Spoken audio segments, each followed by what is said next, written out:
Hey, what is good, CFS, man? We are in. Listen, we are in. Keep it. We're going. We're still going. Huh? No, we're not going. Hey, what is good, CFS, man? We are in another segment of Asking for a Friend, and we're gonna be answering a very interesting question, something that we talk a lot about here at church. And that question is, how is it that we share our faith, or how is it that we tell someone about Jesus? And so, if you don't know me, my name is Gabe. I got Carlos and Pastor Alex with me, and so we're gonna be answering this question today. Now, to break the ice, though, we gotta talk about what is the cheesiest or the corniest thing that you've seen, or maybe you've done yourself, when it comes to sharing your faith and telling someone else about Jesus. You're gonna put us out there like that?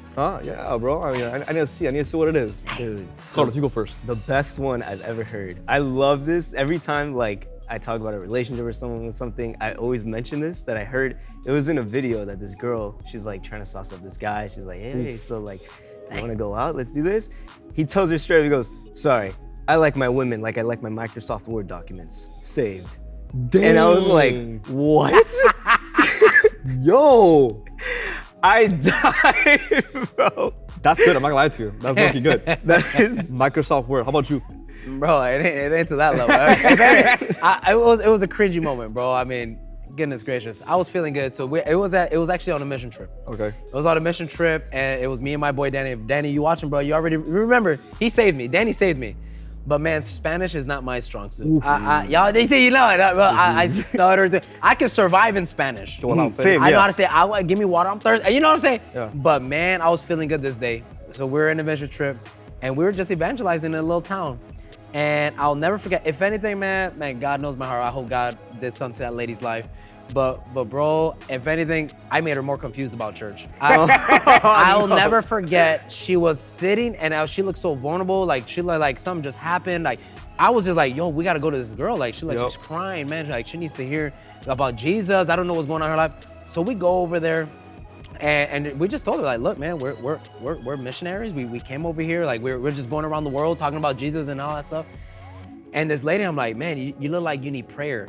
You know, and she looked at me dead in the eyes. Are you saying it's all in Spanish? This is in Spanish. Wow. But I'm pushing through. I'm like, you need prayer. It was basic, stuttering Spanish. Yeah. And then she goes, yes, can you please pray for me? I'm just going through a lot right now. Oof. wow. And I kid you not, I tried to pray in Spanish. That was tough. I said the first 3 words, and I literally looked at her and said, I'm gonna do this in English. I'm not even joking, man. I'm like, Papa Dios, gracias. I'm like that, and I'm like, this sounds so foolish to me. If I was her, I'd be like, what are you doing? Get off of me. And I'm like, yo, I'm gonna do this in English. And she probably even know what I was saying in English or whatever, but I'm like, amen and amen. And I'm like, yo, Danny, if Danny watch, I'm telling you, he knows. He was trying to save that moment. He goes, and he was perfect Spanish. Like, man, look, perfect. Praise God. Get esa, da, da, da, da, da. And I'm like, oh man, you look so good right now, bro. But I will, personally, to this day, I was so cringy. So cringy. I thought I could do something that well, God bless me. Thank God for Danny, though. No, he came through. He came through, bro. He came through. I'll tell you that. He came through. One thing that, for me at least personally, one story I want to share with y'all when it comes to sharing the gospel that I saw. It was that. Have you ever seen that dollar? The fake dollars? The fake dollar. Oh my goodness. Yeah. So I saw that. I got shook by about 5 of them already. But can I say something? On the way here. Someone tried to use that example. Someone tries to use that analogy to share the gospel with someone, to share their faith, and they ripped it. They completely rejected it. Right in front of you. They grabbed it. Inflation's too high. Goners. I don't want that. And I was like, dang. Just being in that position. I'm trying to give you something, you just rip right in front of me. If I was in that position, I don't know how I would react. Yeah. And so, but real quick, Carlos, for you, when it comes to sharing your faith, telling someone about Jesus, what are some ways that we can present that to someone? I know students who are watching, they might have, they want to take that step and share their faith, but they don't know how to. So how do you encourage a student? What are some ways that you would share your faith with someone? Immediately, what I do is I always say it as if, well, it is this way. This is someone who saved my life. Yeah. And we act different, we look different, we walk different, whatever it is. And people see that, and it's always like, man, why are you like this? And I'm like, how can I not be like this? Yeah. And then we just start talking, and it always, one thing I always lead into is as quick as possible, I talk about my testimony. And I'll be like, I was lost. I was as far as you can be from God. And I was redeemed and I was found. And just life is so much clearer with it. Yeah. And I share that as much as possible. I always carry the CF invite cards in my wallet. So like when I go to like leave a tip at a restaurant, because I barely carry around cash, only for that. So when I do, I'll put that there. No tip invite. I'll leave the CF invite card, and then I have CFS invite cards. But just like as much as I can, but it's usually with a testimony. Good. All right, so you start off with your testimony, and then you present like, hey, this is the gospel. Sharing your story is probably one of the most impactful ways that you can share the gospel with someone. Definitely. I think that like what God has done in your life, they want to see what God has done in your life, how the transformation of the gospel, and so then I think that's a great way. Alex, how would you share the gospel with someone? Honestly, it's one of those things, like the gospel, first off, there's a lot of things with sharing the gospel like that take place. Like always having an invite card, like Carlos said, which is awesome. I'm glad you do that because you just never know. Yeah, you never know when it's the right time. Yep. And I'll never forget just a story about that. I remember I was with Pastor Ray, who's here in this church. We were out eating and we striked up a conversation to these ladies next to us. And we're just talking, and they were older ladies, and they were like, oh, you guys go to Christ Fellowship? They saw the shirt that we were wearing. And it was a great conversation that we're all having. And I'll never forget, Pastor Ray said that, and he knows this for a fact, because I was like, oh, that's amazing. Like, he had the cards on him already. Yeah. And he goes, hey, you guys know where Pastor's at Christ Fellowship. He goes, it would be a shame if I didn't invite you. And so he takes out his wallet, and he gives him the invite card, and that, oh, I'm for sure going to check it out. Like, thanks, I appreciate it. It was just a normal conversation. They didn't know we were pastors till after or anything like that. We didn't try to make it weird, because sometimes nowadays, like, just saying you're a Christian is like, oh, I'm going to X you out. Yep. Oh, watch what you say around this person. You know what I'm saying? And so you kind of want to, like, let me build like a friendship with this person first sometimes. Because sometimes, there's speedy evangelism where it's like, I'm never gonna see you again at McDonald's pickup line. You know what I'm saying? Like, I gotta go. Let me tell you about Jesus. Here's an invite. We love you. Boom. But then there's people in your life where you evangelize slowly. Like Yeah. there are people in your life, like family members and stuff like that, you're gonna see all the time, and they don't know Jesus or they don't know the Bible. And it's like, yo, you can do it slowly with them. Like every other conversation can be talking about the church or breaking down what their ideas and their thoughts are about church, because they have, especially with family, they got strong thoughts, right? Yeah. They got strong thoughts. Like Jesus even had this issue when he went back in his ministry to Galilee, and he's like, hey guys, I'm the Messiah. And they're like, wait, we've seen you since you were a little boy. You're gonna tell us that you're gonna save us now? Yeah. All of that. So it's kind of like, he's like, and Jesus says, hey, a prophet doesn't have honor in his own hometown. In that same sense, like even with our family, our close friends, or our cousins, it's harder to evangelize to the people closer to us sometimes because they've known us for the longest time, right? Yeah. They're like, I've known you when you used to cuss all the time, and now you're a Christian, that kind of thing. It's like, but it doesn't, you don't stop, right? So there's slow evangelisms that, you bring up in a conversation every now and then. And then there's fast, there's speedy evangelism with the invite cards. It's such an easy way, boom, boom, boom. Yep. And offering prayer is a big one. Yes. I'm gonna tell you, offering prayer, you just ask somebody like, yo, I don't know why, but I want to pray for you. Do you mind if I pray? And even if they don't believe or go to church, oftentimes like people would be like, sure, pray for me. Not like the way I did to that lady on the mission trip. Please don't do it in Spanish if you don't know Spanish. Yep. But sometimes people like they'll take the prayer. Yeah. Definitely. I love that you mentioned prayer, because like I think for me at least, when it comes to evangelizing, you see it in scripture all over, like pray for those that you want to be saved. And so like if you have a family member that you know is far away from God, if you have a friend that you know does not have a relationship with God, pray for their salvation. Pray that God would give you the strength, that God would give you the wisdom, the words, so you could go and share the gospel. If it's through actions, if it's through literally just sharing the gospel and the good news of Jesus, if it's by sharing a story, whatever it might be, just pray for you, for you who is preaching and sharing. But I want to give you guys a last question, and this question is that I know that there's a lot of us who are afraid, right? Who are afraid to share the gospel. Why is it important? Why is it important that we go and evangelize? And why don't we? Why don't we go evangelize? So I'll start with you, Pastor. Start with me? Yeah, I'll start with you, and then I'll go to Carlos. I think there are different ways, or why we don't. And I'll tell you my top three of what I've seen and even what I've gone through. Yeah. Because it's not easy. Like it's easy to talk about it right now. I was like, bro, I did this one time. I did this. I was like, here's another question. When's the last time you did do it? Yeah. When's the last time you did do it? And so it's a scary thing. Like it's not easy just going up to someone random and like, let me tell you about this. So my top three is this. One of the main reasons we don't it's because we don't have much knowledge of the gospel, right? It's much knowledge like, man, I know I believe in this, but how do I defend it? Like if someone, I tell them about Jesus and they're like, hey, but what about this, this, and this? And then you're like, I don't know. And so you're like, I can't tell them the gospel because then they're gonna ask me these questions and I don't feel ready and all that stuff. I'm like, like when you understand as a believer that our job is not to save people, and it's just to plant seeds and provide the message like, hey, this is the gospel that I like. It's okay to say, I don't know the answers to that, but man, I would love to find that out for you. You know what I'm saying? But to think that you need to know all the answers right there and then is like, I don't know everything right now. I can't tell them the gospel. It's like, no, just plant that seed. Because maybe 2 years from now, a Carlos might come by also and reinforce the seed that's growing. And then you another year or 6 months, or you never know. And so the idea is that as believers, we're in charge with spreading the seeds, right? Spreading the gospel, the message of Jesus.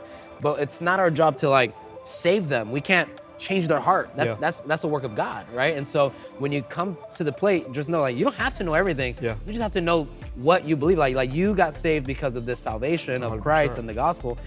Now just spread the seeds. Like let me tell you about what I love. Let me tell you about my Jesus, right? Just like that song. And the second thing, the second thing, it would be I would say compassion. I would say compassion. I think 100%. a lack of awareness and compassion that every day. I was having this conversation with my wife, and you guys might think I'm weird or anything, but it's funny. I'm like, why is it? I go to the same Publix all the time, which Jess, shout out to Jess, CFS Online, we shop at the same Publix. And so it's crazy. I don't know if you ever thought, just this Publix, my neighborhood Publix, if I go there every single day, outside of the people who work there, the people who are shopping there are different every single time. In this one little local Publix, and I'm like, well, I live here, and every single person I see is they're completely different. And I'm like always rubbing shoulders with different people that I never seen or nothing like that.